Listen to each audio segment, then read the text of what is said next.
this side of life?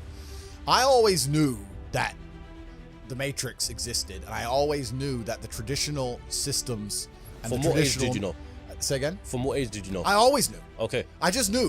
Even when I was going to school and they're sitting there going, you're not going to get a good job if you don't get good grades. I was the one sitting there going, you're a liar. Shut up. I just knew the teacher was lying. I knew school was bullshit. I knew college was bullshit. I knew university was a lie. I always knew it was a trick and a con. I didn't truly understand things to the level I understand them now. But I had an intrinsic understanding, and I think everybody does. If you're at a gas station and it's 3 a.m.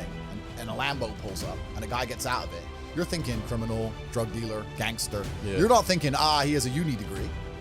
Because you're not going to think that. So when you see money, people don't even associate the money they see with university. But then they go, I want to make money, so I go to university. It doesn't make sense. It doesn't make sense at all. So I think everybody knows that the system and the path they lay out for you is not a path that's going to lead to where you want to be. And I didn't know what the other path was, but that intrinsic distrust for the system and that distrust for the things they wanted me to do made me search for other avenues. And then I found them, right? And if you speak to the people who are richest, if you speak to the people you know, this is for everyone at home as well, if you speak to the people you know who have the most money and go up to them and say, hey, what made you rich? None of them say school. Do any of them say school made me rich? I got an A in GCSE. Like, who gives a shit? It's bullshit, right? So it's all indoctrination. So I knew it was indoctrination, and for that reason, I was always searching. If you're searching, you're going to find. Yeah. So. No, I always believed that as well.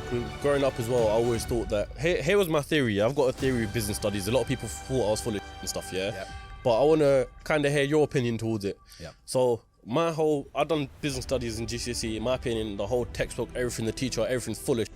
Yep. Yeah, literally, I feel like they overcomplicate it and confuse it on purpose because they don't want entrepreneurs, right? And they want people to be stuck in the system.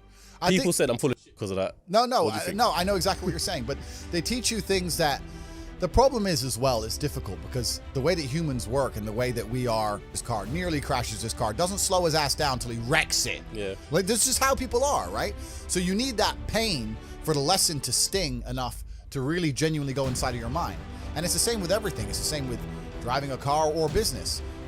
Truthfully, if you want to learn a lesson about business, you're going to have to suffer at some point, right? So we always say that most people are not successful with their first companies, X, Y, Z, blah, blah, blah. I get that. The truth is there's a lot of people who make a lot of money with their first company, but they just spunk it, act an idiot, and it all blows up in their face. And that's how you get the discipline on your